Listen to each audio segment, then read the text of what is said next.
அனைவருக்கும் வணக்கம். மீண்டும் உங்கள் ஆத்மீகம் உங்கள் முன்னே.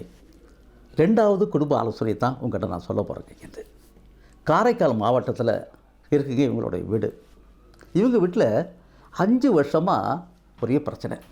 வேறு ஒன்றும் இல்லைங்க. அந்த குடும்பத்தோட தலைவர் ஒரு 65 வயசு உள்ளவர். அவங்க மனைவிக்கு ஒரு 60 வயசு, 2 பேரும். அவங்களுக்கு 4 பிள்ளைங்க, 2 ஆம்பளை பிள்ளைங்க, 2 பொம்பளை பிள்ளைங்க. பெரிய ஆம்பளை பையன் இருக்கார், அவருக்கு 45 வயசுங்க. 2வது பையனுக்கு 42 வயசு. இன்னொரு பொண்ணு இருக்குது பார்த்திங்களா, அதுக்கு 39 வயசு. இன்னொரு பொண்ணுக்கு 36 வயசு. 4 பேருக்குமே கல்யாணம் ஆகலைங்க. இந்த அம்மா அப்பா இருக்காங்க பார்த்திங்களா, இந்த அம்மா அப்பா 2 பேரும் ஒருத்தருக்கு ஒருத்தர் பேசிக்க மாட்டாங்க 5 வருஷமாக. அதே போல் அண்ணன் தம்பி 2 பேர் இருக்காங்களே, அவங்களும் ஒருத்தருக்கு ஒருத்தர் பேசிக்க மாட்டாங்க 5 வருஷமாக. இந்த சகோதரி 2 பேர் இருக்காங்க பார்த்திங்களா, அவங்களும் ஒருத்தருக்கு ஒருத்தர் பேசிக்க மாட்டாங்க 5 வருஷமாக. அப்போ குடும்பத்துக்குள்ளே யாருமே 5 வருஷமாக ஒருத்தருக்கு ஒருத்தர் பேசிக்காமலே வாழ்ந்துக்கிட்டு இருக்காங்க. அந்த குடும்பத்தில் மூத்த பையனை பார்த்து சொல்லுவார், நாங்கள் வீட்டில் இருக்க வரைக்கும் நரகத்தில் இருக்கோம்னு சார், வெளியே வந்த பிறகு தான் நாங்கள் சொர்க்கத்தில் இருக்க மாதிரி இருக்கோம் அப்படின்வார்கள். நீங்கள் குடும்பத்தில் குடும்ப ஆலோசனை நீங்கள் எப்படியும் பண்ணணும் சார்னு சொன்னார். சொல்லிட்ட பிறகு எங்கள் அமைப்பிலேருந்து தலைவர்களை அழைச்சிக்கிட்டு அந்த குடும்ப கவலை செய்கிறதுக்காக போயிருந்தேங்க. போயிட்ட உடனே என்னை பார்த்த உடனே அந்த குடும்பத்தோட மூத்த பையன் தான் எங்களை வரவழைச்சாருங்க. போன உடனே வாங்க சார் வாங்க சார்னு எல்லாரும் கூப்பிட்டு உட்கார வச்சார். ஆனால் அவங்க அப்பா மட்டும் என்ன செஞ்சாருன்னு சொன்னால், ஏதோ எங்கள் பார்த்துட்டு திரும்பிக்கிட்டு ஏதோ ஒரு வேலையை செஞ்சுக்கிட்டே இருந்தார். அப்போ நான் அவருக்கு கையை கட்டி, ஐயா அங்கே வாங்க ஐயா அப்படின்னு சொல்லி கேட்டேன். உனக்கு ஐயான்னு வாங்க, உட்காருங்க ஐயான்னு சொன்னேன். உட்காருங்க உட்காந்தார். என்னையா 5 வருஷமாக குடும்பத்தில் ஒருத்தருக்கு ஒருத்தர் பேசிக்காமல் இருந்துக்கிட்டீங்கன்னு உங்கள் பையன் சொன்னார், அதை பற்றி விசாரிக்க தான் வந்திருக்கோம் அப்படின்னு சொன்னேன்.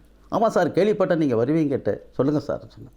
சொல்லுங்கள், குடும்பத்தோட தலைவர் நீங்கள் தானுங்க சொல்லணும் அப்படின்னு சொன்னேன். அப்போ சொன்னார், என்னை தலைவர்னு சொல்லாதீங்க சார்.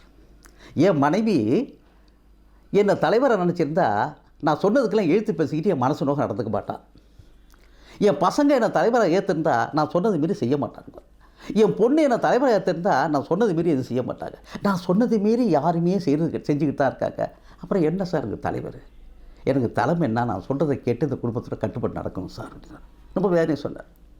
அதனால் சார் பார்த்தேன், யாருக்கிட்டையும் பேசாமல் பேச்சை விட்டுட்டேன் சார் அப்படின்னார். இதை பாருங்கள், கொஞ்சம் அவசியப்படாமல் பொறுமையாக சொல்லுங்கள். ஆமாம் சார், கட்ட மனைவியும் பேச்சு கேட்குறது, பெத்த பிள்ளைக்கு பேச்சு கேட்குறதுல அப்புறமா என்ன சார்? சரி சரி, எமோஷனல் ஆகாது. ஆனால் ஒன்று சார், என் ஒய்ஃப் விட்டு நான் பேசுகிறது கிடையாது தான், பேசுகிறதில்ல தான். ஆனால் நேற்று ராத்திரி இந்த அம்மா ராத்திரி 12 மணி இருக்கும் சார், லொக்குன்னு இருப்பாங்க. என்னத்துக்கு அப்படி இருக்கு மனசு கேட்கல. அவர்கிட்ட போய் பேசவும் முடியல, என்னால் கேட்க முடியல. அப்படியே அடக்கிட்டு பேச பார்த்ததே அப்படின்னு சொல்லி முடித்தார். அந்த அம்மாவுக்கு பீறிக்கிட்டு அழுவ வந்துட்டுங்க.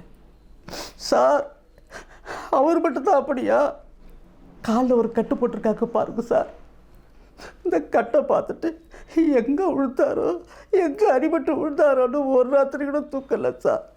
தினைக்கும் கோயிலில் போய் வேண்டி வந்துக்கிட்டே இருக்கேன் சார். அப்படியே அழுவ ஆரம்பிச்சிட்டாங்க.